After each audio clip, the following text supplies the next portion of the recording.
Hati yang sembuh itu sama dengan hidup yang dipulihkan. Dari mana hidup yang dipulihkan itu? Dari hati yang sudah disembuhkan. Perhatikan, ini menjadi poin penting. Kalau hati kita tidak disembuhkan atau hati kita tidak sembuh, maka hidup kita tidak akan dipulihkan. Hidup yang dipulihkan bukan berbicara tentang kekayaan. Ya, hidup yang dipulihkan bukan berbicara tentang materi, harta duniawi. Tapi hidup yang dipulihkan itu berbicara tentang bagaimana sebetulnya hidup yang sudah didesain Tuhan. Selama kita tinggal di dunia ini, Tuhan menjanjikan kita satu hal, yaitu hidup yang berkelimpahan. Ya, apa itu hidup yang berkelimpahan atau soe? Ya, hidup yang berkelimpahan bukan berbicara tentang uang yang banyak. Hidup yang berkelimpahan bukan berbicara tentang harta yang banyak. Atau hidup yang berkelimpahan bukan berbicara tentang ketika segala sesuatu itu berjalan seperti harapan kita. Tapi hidup yang berkelimpahan itu berbicara tentang hidup Kristus. Ya, artinya kita bebas dari ekspektasi sekedar hidup kehidupan dunia. Dan ini yang akan kita dengarkan firman Tuhan malam hari ini, saudara-saudara. Seberapa penting sebetulnya hati ini untuk disembuhkan. So, kalau hati ini nggak disembuhkan, dengarkan jemaat Tuhan, maka saudara tidak akan bisa hidup maksimal. Kalau hati ini tidak disembuhkan, maka hubungan saudara dengan Tuhan tidak akan pernah baik. Kalau hati ini tidak disembuhkan, maka hubunganmu dengan dirimu sendiri juga akan tidak baik. Dan kalau hubungan dengan dirimu sendiri tidak baik, maka ini juga akan mempengaruhi hubunganmu dengan orang lain. Perhatikan ya. Kita lihat firman Tuhan. Ada beberapa ayat ini. Tadi saya share ini di grup kita.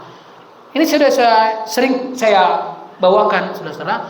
Amsal 4 ayat 23 dalam terjemahan baru. Kita baca 1, 2, 3. Jagalah hatimu dengan segala kewaspadaan, karena dari situlah terpancar kehidupan. Perhatikan ini. Jadi hati kita ini memancarkan kehidupan. Pertanyaannya, kehidupan yang seperti apa? Itu tergantung dengan kualitas hati kita. Kalau hatinya buruk, maka hidupnya pasti buruk. Ya, itu sebabnya begitu banyak orang Kristen yang siang malam berdoa kepada Tuhan supaya Tuhan mengubah hidupnya. Tuhan mengubah keadaannya. Tuhan mengubah ekonominya. Bahkan sebagian besar merasa bahwa satu-satunya yang membuat masalah dalam hidupnya adalah materi. Yakinlah Tuhan, katanya. Diyakinkan lagi Tuhan. Yakinlah Tuhan, kalau uangku banyak, hidupku nggak akan seperti ini. Itu sebabnya ada begitu banyak doa-doa yang sepertinya tidak dijawab oleh Tuhan. Sebab perubahan hidup itu dimulai dari perubahan hati. Ya. Di dalam hati ini ada apa? Pikiran. Ya. Di dalam pikiran itu ada perasaan. Di dalam perasaan itu ada kehendak, kemauan. Di sanalah semua emosi kita dikelola. Perhatikan bahwa kalau saudara ingin mengalami hidup yang diberkati oleh Tuhan, hidup yang dipulihkan oleh Tuhan atau soe lain, maka saudara harus betul-betul fokus untuk mengurus hatimu. Dalam terjemahan lain dikatakan jagalah hatimu melebihi apapun yang harus kamu jaga. Dalam Amsal 4 ayat 23. Perhatikan. Dalam terjemahan firman Allah yang hidup, yang terutama sekali. Jadi yang terutama, jagalah hatimu, karena hatimu mempengaruhi segala sesuatu dalam hidupmu. Gitu. Jadi yang mempengaruhi segala sesuatu dalam hidup kita bukan sifatnya materi. Ya. Jadi ini bukan bicara uang, harta. Tapi ini berbicara tentang hati. Jaga hatimu, karena hatimu mempengaruhi segala sesuatu dalam hidupmu. Jadi kalau saudara ingin melihat segala sesuatu baik dalam hidupmu, maka fokuslah untuk merubah hati. Kita akan melihat ini begitu banyak yang tidak disadari. Ada apa-apanya dengan hati ini, ya? Dalam terjemahan bahasa Indonesia masa kini, jagalah hatimu baik-baik.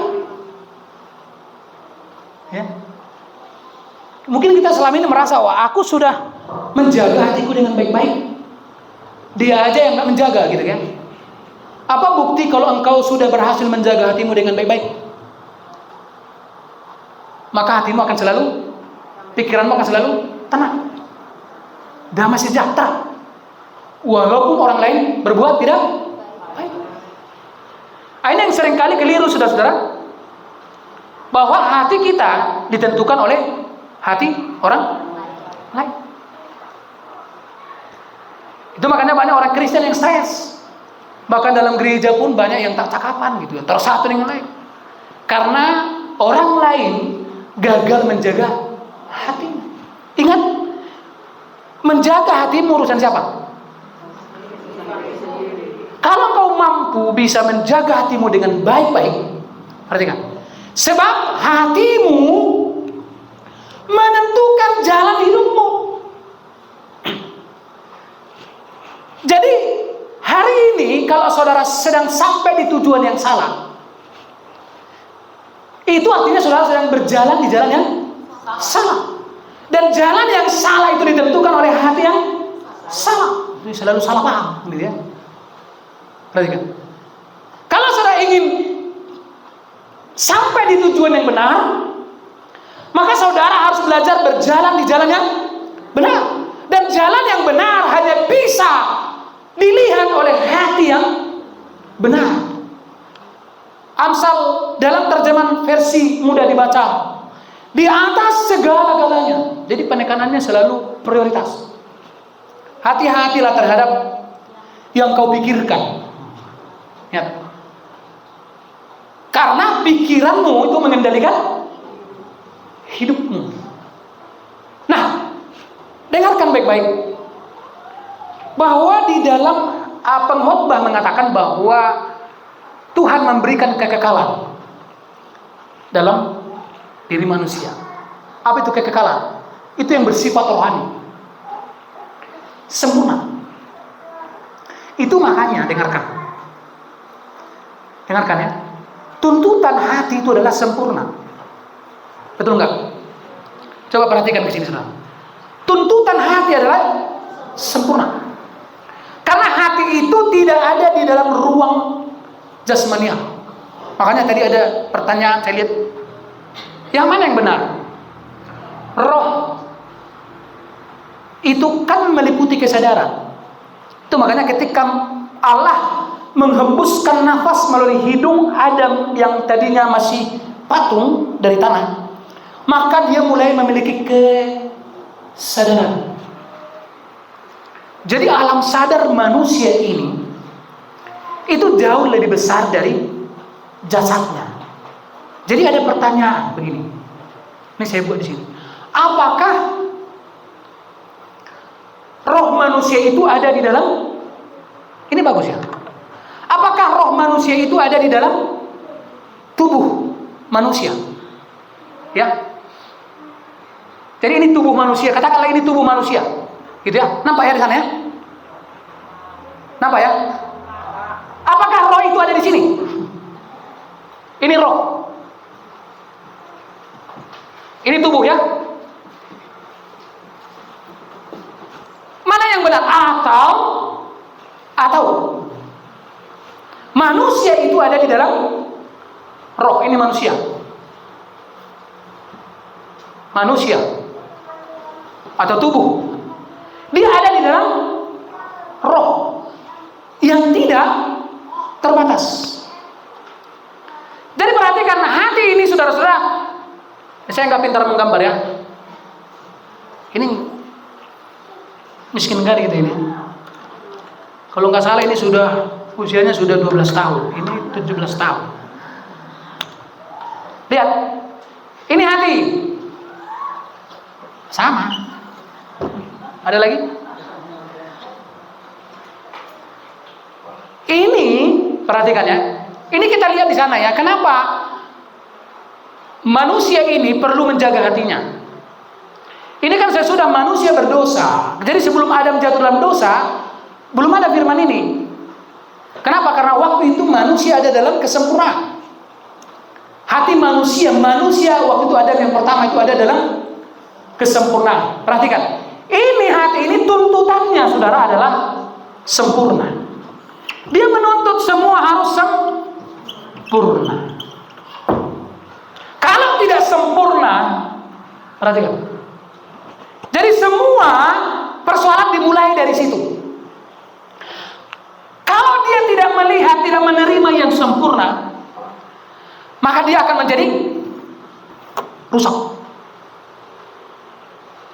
Ya kan? Dia menjadi rusak. Dan ini dimulai dari kapan, Pak Gembala? Gitu. Dimulai dari kapan? Dimulai sejak manusia mulai titik dalam kandungan. Ya. Oh ini kayaknya baru 2 bulan.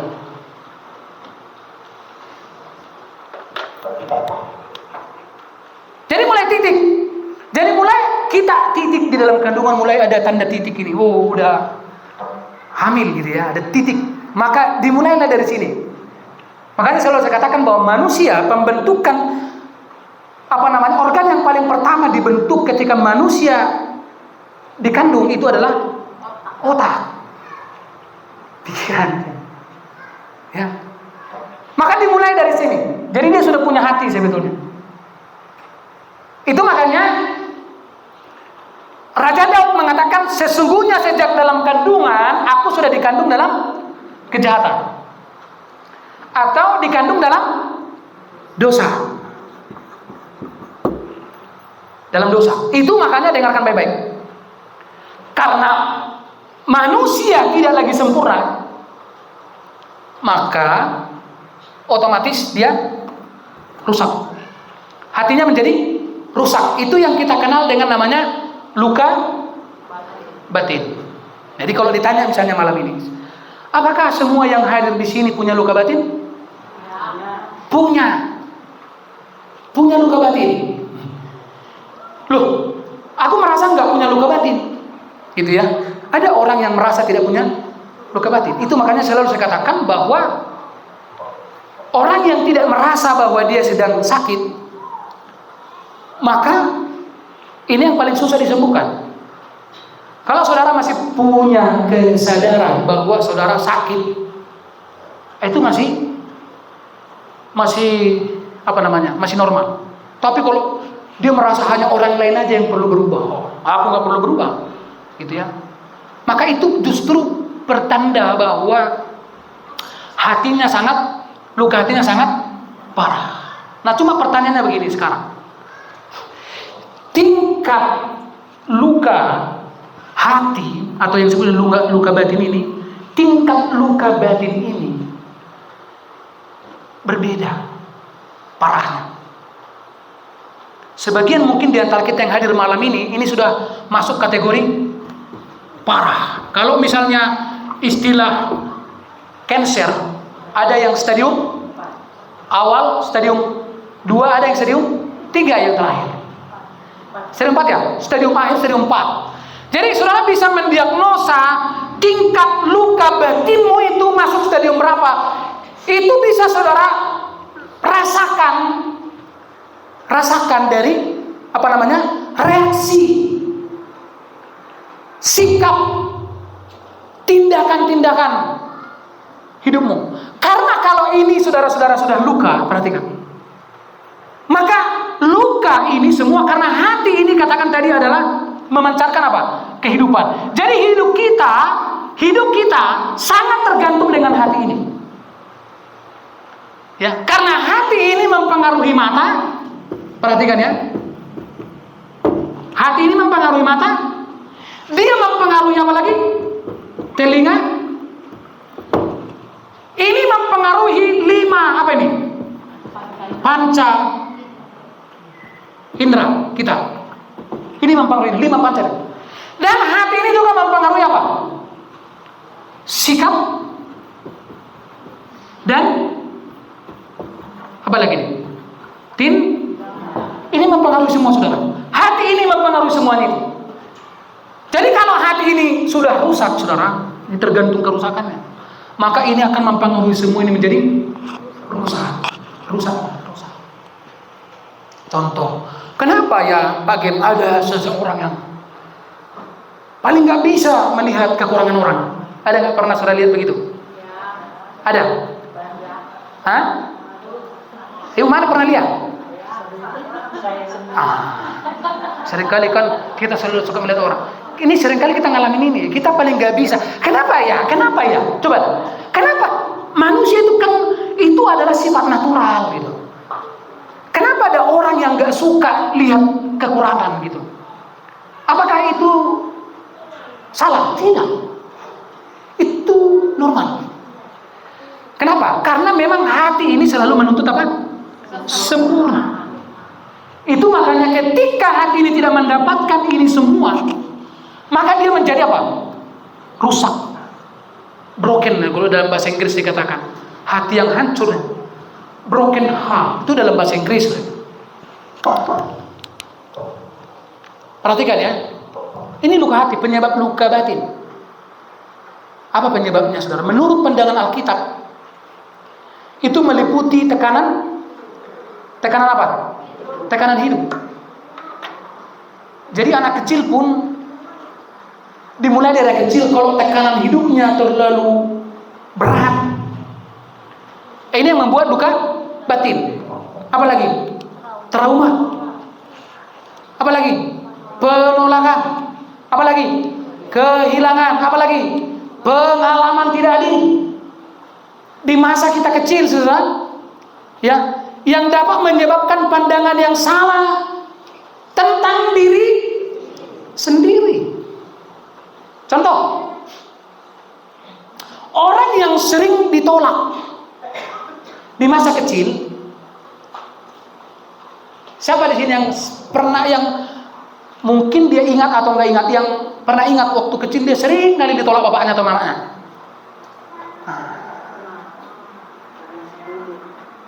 Jadi dari 10 permintaan kita, 1 pun belum tentu. Sering mengalami penolakan.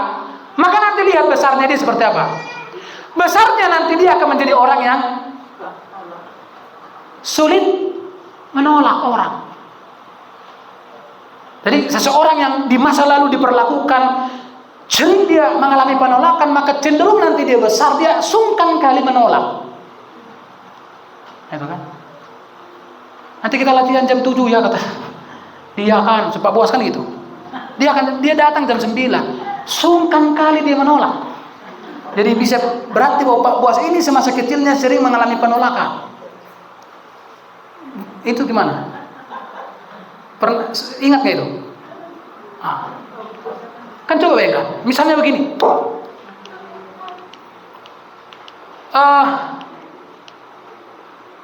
Pokoknya begini, ini ketika di masa dulu dia mengalami semua ini, tekanan hidup, trauma, penolakan, kehilangan, ya. Atau yang anak kecil yang selalu melihat bapak mamanya setiap bertengkar, suka mengancam bercerai, dia, oke bercerai. Siram nimu jala putus nimu, nah kan? Soalnya lebih kan. Maka perhatikan nanti dia besarnya dia akan mengalami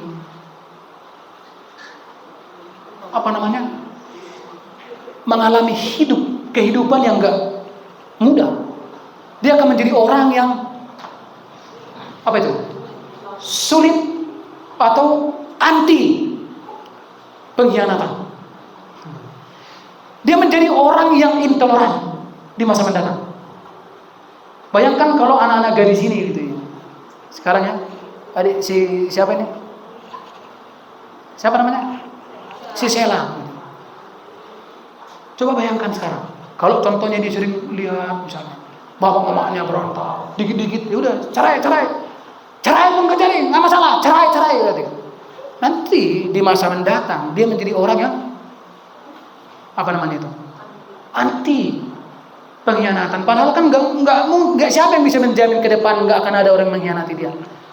Artinya dia akan menjadi orang yang punya problem dengan hubungan dengan orang lain. Karena ini semua merusak. Kita perhatikan. Jadi Alkitab juga menggambarkan bahwa luka batin bisa timbul dari kepercayaan yang tidak saleh. Apa itu saleh? Tidak benar. Ya. Dosa yang diwariskan. Misalnya bapaknya suka berdukun gitu. Itu juga bisa mengakibatkan luka batin pada anak. Ya. Atau bahkan dari perkataan orang lain. Saya sejak kecil suka dibilang tuh si Birong galau. Birong katanya. Jadi ini kan merusak rasa percaya diri. Gitu. Sehingga dulu kalau misalnya saya disuruh tampil, saya paling gak bisa. Jadi hati-hati dengan perkataanmu terhadap anakmu. Mungkin bukan anakmu, mungkin tetangga yang membuli anakmu. Ini bisa merusak semua. Jadi perhatikan, sebetulnya dari semua pengalaman-pengalaman ini, pastilah kita pernah ngalamin ini, kan begitu ya? Nggak mungkinlah kita nggak pernah mengalami 2 atau 3 dari salah. Berapa nih? Pastilah kita pernah mengalami itu, sebabnya membuat hati kita menjadi luka. Ya. Dan karena hati kita sudah luka, ini mengakibatkan apa, saudara-saudara? Mengakibatkan hidup kita menjadi tidak balance, tidak seimbang. Ya. Coba perhatikan dampak negatif dari hati yang terluka ini. Ya. Dampak negatif dari hati yang terluka ini apa? Ini berbahaya sekali. Kalau tadi dalam terjemahan yang lain dikatakan itu, saudara, hatimu adalah pagar batas hidupmu. Saya selalu melihat secara objektif, misalnya nih, problem kita, anak perempuan misalnya, anak perempuan ini, pengkhianatan pertama kali yang dirasakan oleh seorang anak perempuan itu adalah dari mana? Bapaknya. Itu laki-laki yang paling pertama yang pernah mengkhianati dia adalah bapaknya. Jadi tanya kalau sekuensi ini, siapa orang pertama, laki-laki pertama yang mengkhianati dia? Pasti bapak. Dan nanti dengarkan, semua luka ini akan dia tuntut dengan suaminya. Itu makanya ekspektasi anak perempuan, role modelnya adalah bapaknya. Bayangkan. Kalau anak perempuan tidak melihat satupun kelebihan dari bapaknya, dia akan mencari laki-laki seperti gambarannya. Mungkin beberapa minggu atau bulan yang lalu saya pernah sampaikan, manusia itu sederhana. Perhatikan, si Ken kebutuhannya sederhana, tapi seringkali tidak tersuplai kebutuhan itu. Maka nanti kebutuhan yang tidak didapatkan si Ken ini pada masanya, setiap masanya, itu akan berubah menjadi keinginan. Misalnya, waktu kecil kan si contoh anak perempuan, siapa anak perempuan di sini? Si Sela. Waktu dia kecil, kebutuhannya itu simpel. Dipeluk, ya kan? Dipeluk oleh bapak mamanya. Dia apa lagi? Dicium. Ya. Sambil ciuman, dipeluk. Pokoknya ini menyangkut tentang rasa nyaman, rasa aman. Itu makanya selalu nanti ketika ini semua tidak dapat, ya, maka di masa yang akan mendatang ini akan berubah menjadi apa? Ini tadi kebutuhan, ya, kebutuhan. Ini akan berubah menjadi keinginan. Apa bedanya kebutuhan dengan keinginan? Kebutuhan itu Tapi kalau sudah keinginan, itu nggak bisa tidak. Nggak bisa tidak. Itu makanya tadi saya bilang, anak perempuan yang tidak melihat hal-hal yang baik dari bapaknya, maka dia akan mencari laki-laki yang sesuai dengan keinginannya, gambaran dalam pikirannya. Bagaimana dengan anak laki-laki? Ya sama. Anak laki-laki, role model dia tentang wanita adalah mamanya, kan begitu ya. Anak laki-laki kalau nanti misalnya dia begini, semua beban ekspektasi dia itu akan ditumpahkan kepada istrinya kelak. Itu makanya sekarang banyak sekali anak laki-laki yang tidak mendapatkan hati ibu. Ketika dia menikah, maka dia juga menuntut itu dari istrinya. Diperlakukan seperti anak. Ya kan? Diperlakukan seperti anak karena dia tidak mendapatkan kebutuhan kehadiran seorang ibu. Jadi kalau ada di sini bapak-bapak, mama-mama, dengar ya, ibu-ibu yang punya suami, kadang-kadang suamiku ini kayak anak kecil gitu ya. Sehingga mana mau dibaca patah. Merengek. Itu membuktikan bahwa dia punya problem yang besar di masa yang lalu. Ya kan? Dia punya problem yang besar. Jadi perhatikan, kalau ada seorang ibu yang dilukai oleh bapaknya di masa lalu, dan kemudian nanti dia akan menikah dan punya anak, ya ada seorang, ya ingat ya,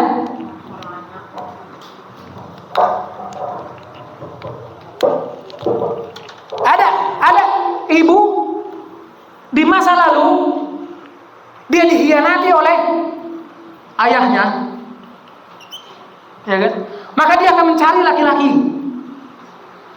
laki-laki. Biasanya kalau udah terluka, orang terluka,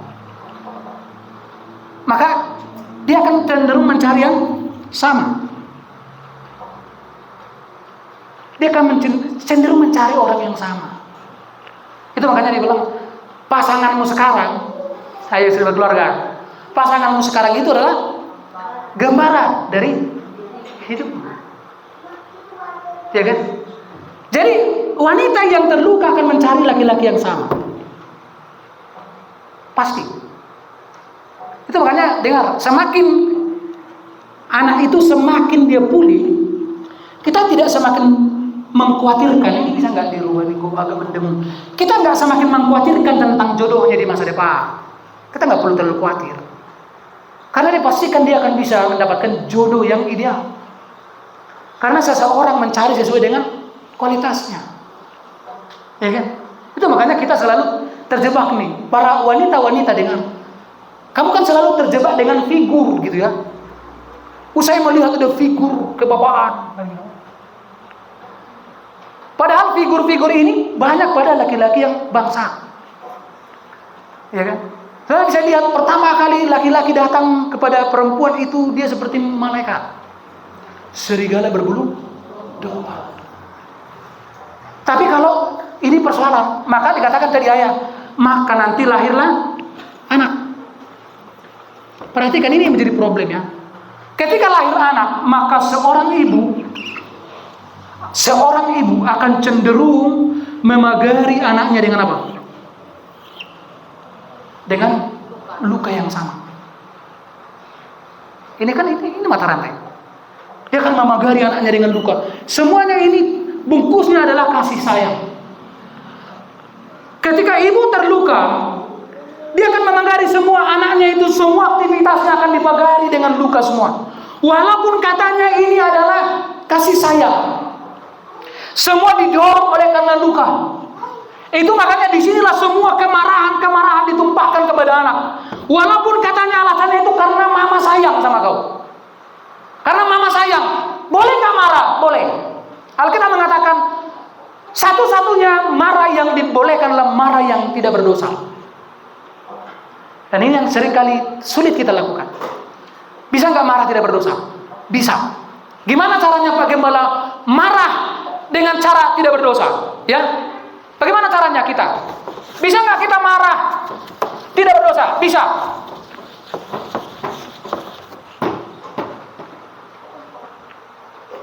Marah yang tidak berdosa itu begini. Ketika saudara menekankan kepentingan yang lebih besar kepada orang lain. Ya, ini orang lain. Ketika saudara menekankan kepentingan yang jauh lebih besar, katakanlah ini ibu atau ayah, ini anak. Saudara bisa marah. Bisa, silakan marah. Tapi kepentingannya adalah untuk ini. Semua kepentingannya untuk kebaikan. Bukan untuk ini. Karena seringkali ibu-ibu marah kepada anaknya. Ketika dia pulang dari ladang, dia melihat piring belum dicuci. Dia bilang begini, untuk apa kau ada di dunia ini kau? Gak ada gunamu karena gini. Jadi selalu begini guna. Jadi semua marah yang ke sini, gunanya ke sini, itulah yang gak boleh. Semua kemarin harus bersentral ke sini. Kepentingannya, misalnya begini. Kalau kamu tidak mencuci piring, ya apa jadinya hidupmu di masa yang akan datang? Itu marah yang tidak berdosa. Marah yang menyelamatkan. Bukan marah yang menuntut diperlakukan. Coba sekarang misalnya begini. Kemarahanmu coba. Bagaimana saudara bisa mendeteksi kemarahan yang berdosa? Kemarahan yang berdosa adalah kemarahan yang menuntut. Ketika saudara marah menuntut orang lain menghormatimu, itu kemarahan yang didorong oleh luka hati. Ketika saudara marah dan saudara menuntut orang lain menghargaimu, ketika saudara marah menuntut orang lain menghormati, mengasihi, pokoknya begini, saudara marah supaya orang lain memperlakukanmu dengan baik, itu marah yang tidak benar. Itu tidak benar. Karena semua kemarahan yang menuntut itu luka. Ya kan? Tapi kemarahan yang tidak menuntut, kemarahan yang harus memberi, itu namanya kemarahan yang tidak berdosa. Misalnya saya gembala marah kepada jemaat, ya, supaya hidup jemaat ini tertib, itu kemarahan yang memberi. Dan kemarahan yang tidak berdosa itu selalu berdampak ketika ini marah, melepaskan kemarahan, damai tetap ada. Tetap ada damai. Siapa di sini yang kalau marah tetap damai sejahtera? Katakan. Pernah nggak ngalamin? Hah? Ngalamin nggak itu? Saudara bisa marah, tapi saudara nggak boleh kehilangan damai. Karena sudah ketika marah sudah kehilangan damai ini, maka sudah berdosa. Jadi bayangkan kalau saudara marah, tetap ada damai, maka itu menjadi perlindungan terhadap dirimu dan juga kepada orang yang saudara marahin, sehingga orang yang saudara marahin pun akan tetap aman. Coba bayangkan ada begitu banyak ibu-ibu melepaskan kemarahan kepada anak-anak atau bapak-bapak ya, kepada anak-anaknya. Perhatikan, dia melepaskan kemarahan, dia kehilangan damai. Damainya hilang. Lihat, maka ini akan merenggut apa ini? Damainya anak itu. Jadi kalau saya ingin melihat bagaimana cara mendeteksi supaya bahwa saya marah itu benar, maka ceklah damaimu masih di situ enggak. Kalau udah nggak di situ berarti saudara salah marah. Yesus pernah marah nggak? Pernah. Kita bisa dibaca Alkitab, kemarahan Yesus memuncak bahkan sampai dia melakukan tindakan-tindakan yang sifatnya apa itu?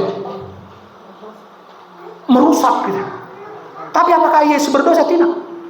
Karena dia tidak kehilangan damai sejahtera. Itu makanya katakan, saudara, kalau marah boleh, berantem boleh, tapi jangan sampai matahari terbenam. Itu adalah batasan. Itu makanya orang yang hatinya terluka, saudara, orang yang hatinya terluka, maka batasan hidupnya itu salah. Batasan hidupnya bersalahan semua. Itu makanya hidup yang produktif itu ditampakkan bagaimana seseorang memberikan batasan yang kuat terhadap dirinya. Jadi yang dia beri batasan itu adalah dirinya, bukan orang. Selama ini coba, yang sering kita lakukan adalah kita memberikan batasan kepada diri kita, kepada orang lain. Jadi begini, kita yang mengatur apa yang boleh dan tidak boleh dilakukan oleh orang lain kepada kita. Itu benar atau salah? Itu benar atau salah? Apa yang boleh dengan tidak boleh dilakukan oleh orang lain terhadap saya? Saya membatasi itu. Aduh, capek kali kita.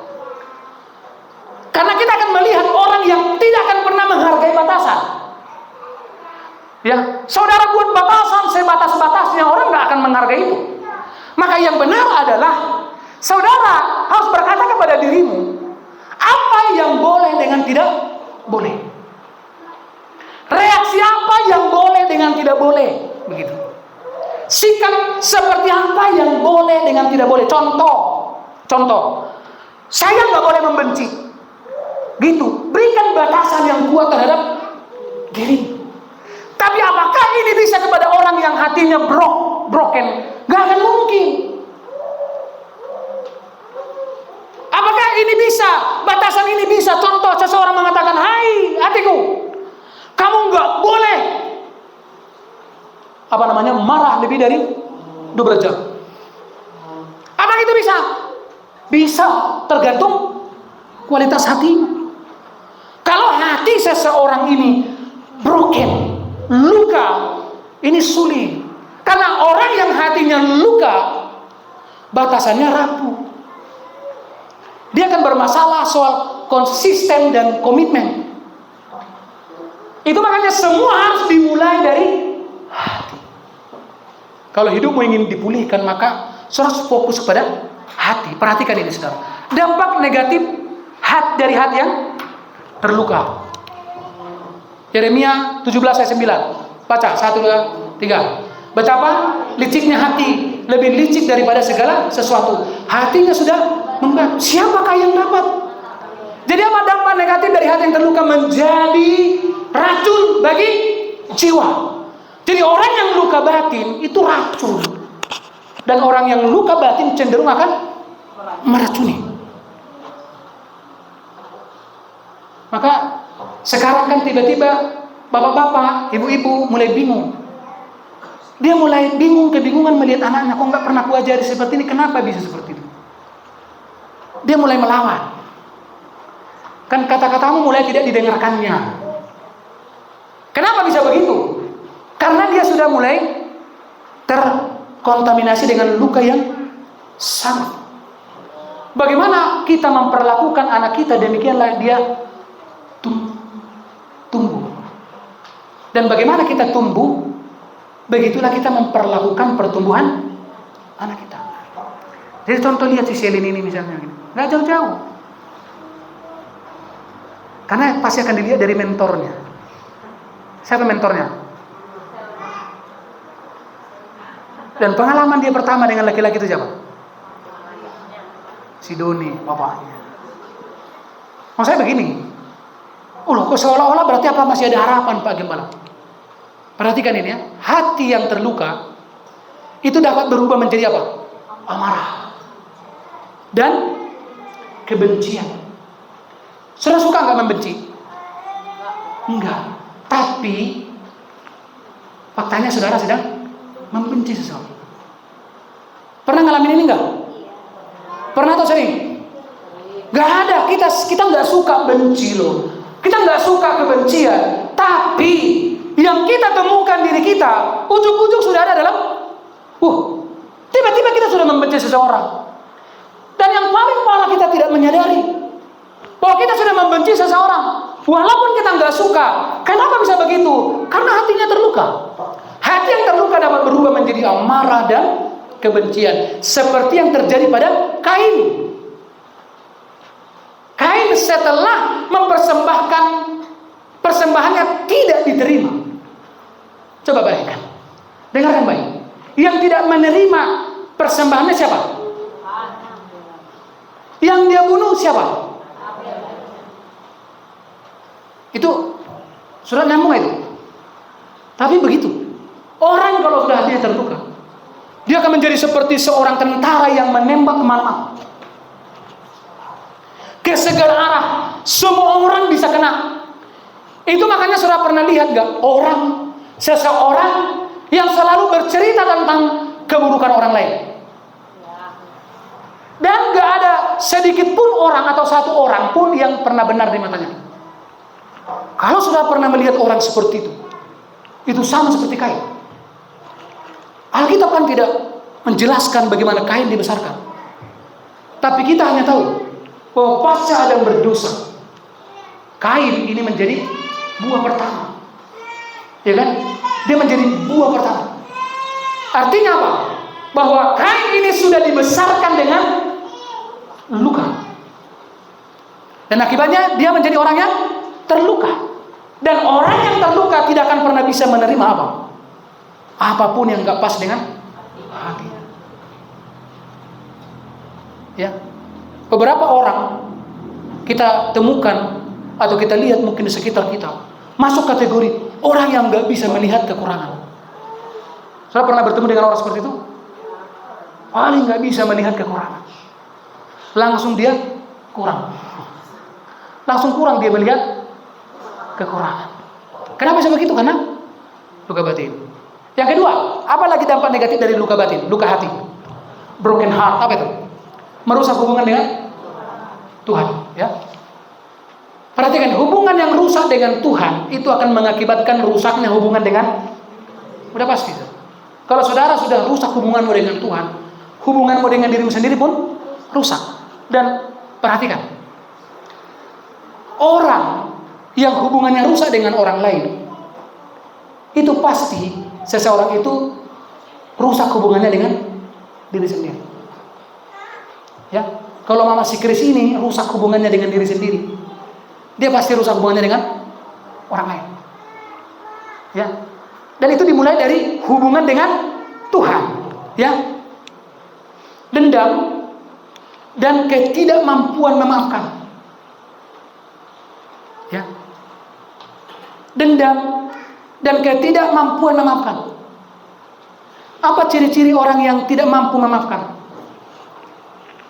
Selalu mengingat kesalahan orang lain. Ya.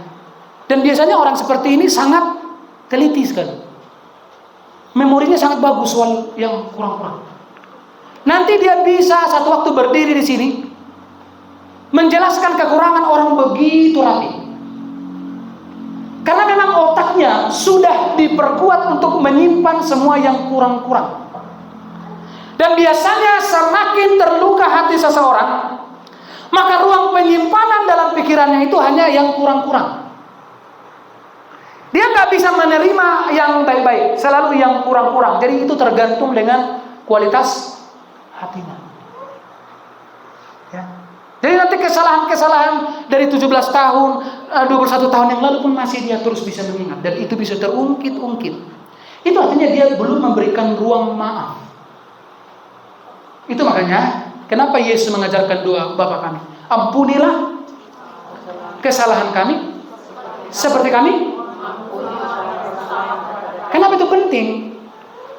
Karena pengampunan Kristus hanya bisa dinikmati oleh orang yang sudah bisa mengampuni. Karena tanda seseorang yang sudah diampuni, maka dia memiliki pengampunan pada orang. Ya. Termasuk siapa? Termasuk dirinya sendiri. Jadi kalau ada di sini hari ini siapapun kita yang punya background masa lalu yang tidak mudah, maka semuanya harus kita ampuni. Kita akan masuk ke situ, saudara. Ya, perhatikan tadinya. Dendam dan ketidakmampuan memaafkan, ketidakmampuan untuk memaafkan dapat merintangi hubungan seseorang dengan Tuhan. Jadi kalau saudara belum bisa mengampuni orang, itu artinya saudara belum menerima pengampunan. Karena hanya pengampunan yang bisa memulihkan hati. Ini mudah nggak? Mudah nggak? Perasaan mudah. Tapi pada prakteknya tidak seperti itu. Kenapa tidak mudah? Bukan karena sulit. Menjadi tidak mudah mengampuni itu karena kita selalu fokus pada diri, ego kita, diri sendiri. Kita selalu berbicara tentang apa untung ruginya.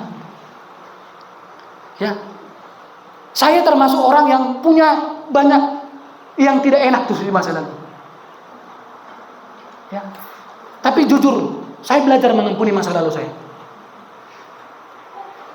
Ya, besok kami akan ke Sibolga, ya, karena kakak kami tadi malam meninggal. Saya cerita sama Ibu Gembala ini. Saya besar di dia, karena sekolah mulai SMP, tinggal sama dia. Banyak pengalaman-pengalaman di masa lalu yang bagi saya itu tidak enak. Ya, saya bisa memilih untuk dendam sama dia, tapi saya memilih untuk tidak dendam. Saya memilih untuk mengampuni. Ya, saya memilih. Apakah dia salah? Dia tidak salah. Ya, apakah saya salah? Ya, saya juga tidak salah. Karena mulai saya tamat SD, mama saya menitipkan saya ke rumah abang saya. Ya bagaimana lah orang-orang yang terluka juga ya? Datanglah saya juga orang yang terluka ini kan. Saling melukailah kan. Aku pun melukai mereka. Dan mereka pun melukai saya. Jadi satu-satunya sebetulnya. Gitu ya. Akibatnya saya lebih terluka. Karena saya masih anak kecil waktu itu. Ya. Saya merasa tidak ada harganya. Itu makanya waktu saya dulu masih pra-pra remaja, saya punya ekspektasi yang salah, cita-cita yang salah. Ya, saya dulu pengen jadi kayak Ultraman, ya, Batman. Karena saya berpikir dengan orang-orang bisa seperti ini lah baru bisa kayak dihormati, dihargai. Tapi saya bisa memilih untuk mengampuni semua itu. Kenapa tandanya bahwa kita mengampuni orang lain? Nggak ada lagi yang pedis-pedis kita ingat. Kalaupun kita cerita tentang yang pahit-pahit, semuanya itu jadi pengalaman yang indah dulu, gitu ya. Dulu. Dan itu tidak lagi mengandung bawang merah. Ya. Maka saya katakan orang yang luka batin itu air matanya paling banyak. Lihat, matanya langsung berkaca-kaca. Karena setiap dia mengingat peristiwa masa lalu, dia mulai marah, dia mulai menangis. Kalau saya sekarang, kalaupun saya menangis itu karena saya merasa beruntung gitu loh. Ya, misalnya saya anak ke-10 dari 10 bersaudara. Ya, saya lah anak satu-satunya yang tidak pernah minum ASI. Jadi saya malah tidak menjadikan itu sebagai kayak kecelakaan, bukan. Saya malah bersyukur. Dari 10 bersaudara, saya orang yang paling beruntung. Karena saya pikir saya lebih sehat dan lebih pintar gitu ya. Karena minum purik. Ya. Jadi coba bayangkan, artinya kalau kita mau bekerja sama dengan Tuhan, perhatikan ya. Matius 6 ayat 15, tapi jikalau kamu tidak mengampuni orang, Bapamu juga tidak akan mengampuni. Artinya apa itu? Pengampunan itu nggak bisa kau nikmati kalau kau nggak bisa mengampuni orang. Berarti yang paling pertama kita harus menerima pengampunan Kristus itu. Maka dengan pengampunan Kristus itu kita jadikan untuk mengampuni semua hidup kita. Masa lalu kita ampuni semua. Dan ketika kita bisa mengampuni diri kita mulai bisa mengampuni orang. Jadi kalau misalnya berarti Pak Gembala, orang yang nggak bisa mengampuni orang lain itu berarti adalah orang yang nggak bisa mengampuni dirinya. Yes, itu sama dengan kalau Mama Serenol ini nggak bisa mengampuni dirinya sendiri. Bagaimana dia bisa mengampuni orang? Berarti orang yang sudah menerima pengampunan pasti bisa mengampuni dirinya dan dia bisa mengampuni orang. Dan orang seperti inilah yang sembuh. Jadi kalaupun dia ingat masa lalunya yang pahit, semuanya itu mendatangkan damai sejahtera. Allah turut bekerja dalam segala sesuatu untuk mendatangkan. Haleluya. Puji Tuhan. Ya ingat. Jadi ini tergantung suasana hati, kualitas hati ini semua. Kalau hatimu buruk, hidupmu pasti buruk, walaupun engkau merasa baik-baik. Ini yang saya katakan. Kalau hatimu terluka, tujuan hidupmu pasti salah. Ya, maka saya katakan, kalau tujuan hidupmu, biasanya orang yang hatinya tidak beres, yang hatinya buruk, pasti orientasinya selalu apa? Salah. Orientasinya pasti uang. Orang begini pasti uang yang paling utama. Walaupun dia nggak sadar, uang. Itu makanya dengarkan baik-baik. Selama tujuan saudara untuk uang, selama itu saudara akan bermasalah dengan uang. Kan saya bilang itu, apa sih Gabriel? Jadi berangkat. Karena sampai sekarang belum ada tanda-tanda. Selalu saya bilang, kalaupun mau pergi sampai ke negeri kanguru itu ya, Australia, jangan pernah berangkat ke sana dengan tujuan karena uang. Perhatikan, ini saya sudah bilang ini ya. Dan tanggal berapa saya bilang? 17 jam. Perhatikan ini. Kalau enggak nanti perhatikan. Kalau tujuannya adalah uang, pasti akan kecewa karena uang. Itu makanya selalu saya katakan ini dulu semua. Karena ini akan membereskan semua. Maksudnya jadi kalau begitu kita bekerja bukan untuk uang. Bukan itu tujuan utamanya. Ya. Bukan itu tujuan utama. Itu makanya kalau hati ini pulih, saudara akan melihat semuanya dalam perspektif yang berbeda. Ya. Saudara akan melihat dari sudut pandang yang berbeda. Alkitab mengatakan bahwa Tuhan bisa menyembuhkan hati yang terluka. Mazmur 34 ayat 17 sampai, apabila orang-orang benar itu berseru-seru, maka Tuhan mendengar dan melepaskan mereka dari segala kesesakannya. Tuhan itu dekat kepada orang-orang yang patah hati. Perhatikan bahasa Inggris dikatakan ini, broken heart. Hati yang luka, hati yang rusak. Ya, dan Ia menyelamatkan orang-orang yang remuk jiwanya. Kenapa Tuhan bilang bahwa Tuhan dekat dengan orang-orang yang patah hati? Bahwa saudara harus menyadari bahwa semua luka hati ini di masa lalu itu bukan salah kita, ya kan? Maka kita tidak perlu bertanggung jawab untuk siapapun. Dengarkan anak-anak remaja, kalau hari ini kau merasa punya background orang tua yang tidak baik-baik saja, maka sadari bahwa itu bukan salahmu, ya kan? Itu bukan salahmu, ya kan? Itu bukan salahmu. Syokta misalnya nih, kau punya bapak, punya mama, ya kalau kita bisa memilih kan, kenapa kita nggak jadi burunya si Prabowo aja sekalian ya? Karena Tuhan yang menempatkan itu namanya takdir ya. Syokta ini kan nggak bisa memilih lahir di mana, itu takdirnya. Maka dia nggak harus bertanggung jawab, dia nggak harus menyalahkan dirinya sendiri. Bahwa dia begitu bukan atas kesalahannya, maka dia harus bisa menerima itu semuanya sebagai anugerah Tuhan. Karena Tuhan itu dekat dengan orang-orang yang patah hati, yang broken heart. Ya. Matius 11 ayat 28 sampai 30 dalam terjemahan versi mudah dibaca, datanglah kepadaku kamu semua yang lelah dan mempunyai beban berat, aku akan membuat kamu apa? Tenang. Ini semuanya adalah bicara tentang broken heart ini.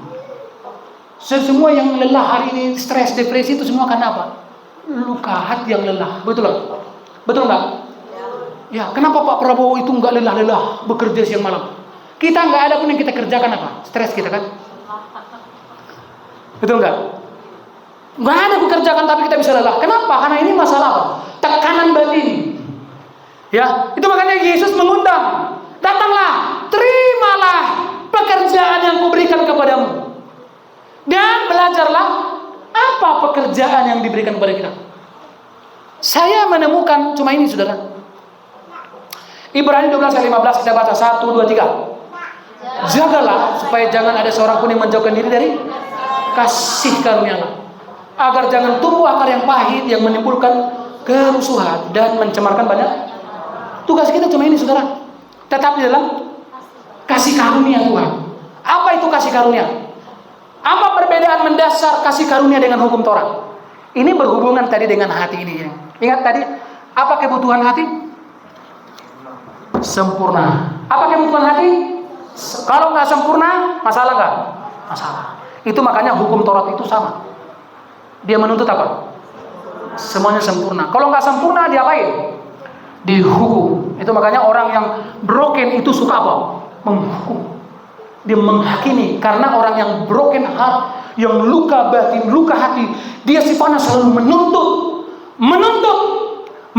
dihargai, menuntut dihormati, menuntut dikasihi, menuntut diutamakan. Pokoknya pagarnya itu pasti sama orang lain. Tapi dengar, kasih karunia itu apa? Bedanya. Kasih karunia apa? Apa bedanya dengan hukum Taurat? Kalau hukum Taurat menuntut sempurna, dan kalau nggak sempurna dihukum, kalau kasih karunia apa? Menuntut apa? Dia bisa menerima yang kurang. Ada nggak di sini yang sudah mulai bisa menerima yang kurang-kurang?